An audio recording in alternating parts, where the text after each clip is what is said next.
זהו הדרכון שאיתו נכנסתי לארץ ישראל ועברתי כמעט את כל אירופה.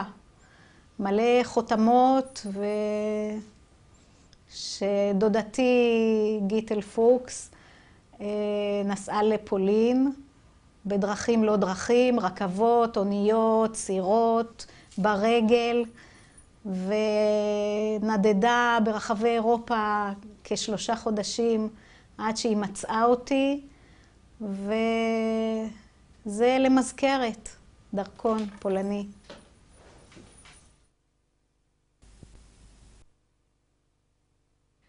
היא התגלגלה לידי, אינני יודעת באיזו דרך, ממש לא.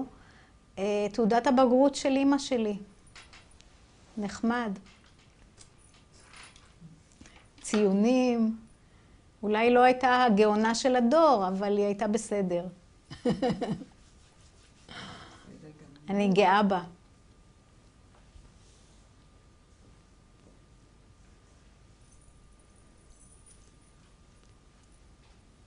מה הבנות שלכם עושות?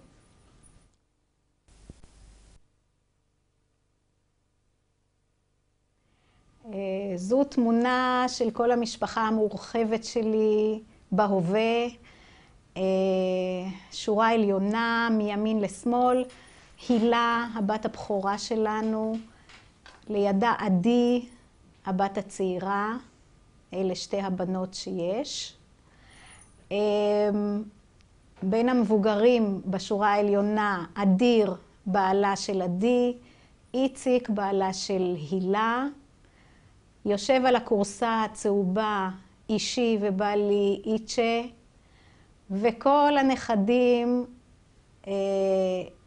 איתי בכיתה ג', זוג התאומים החמודים שלנו, נועה ועומר, עולים לכיתה א',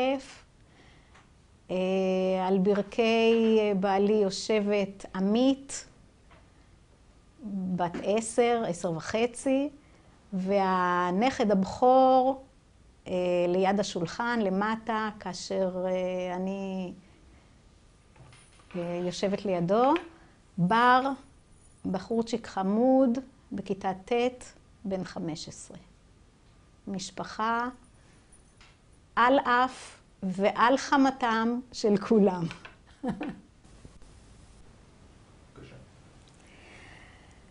זה סטאשק היקר שלי, שעזר לי, הציל אותי, הוציא אותי מהגטו. יקר, יקר, יקר שבאדם.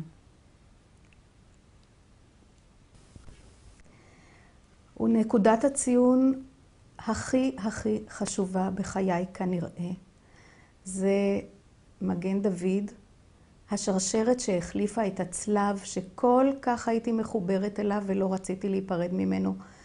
זה מסמל את הכל, את הארץ, אותי, את המוצא שלי, זכר להוריי, זכר לכל האנשים שנספו בשואה. זהו המגן שלנו.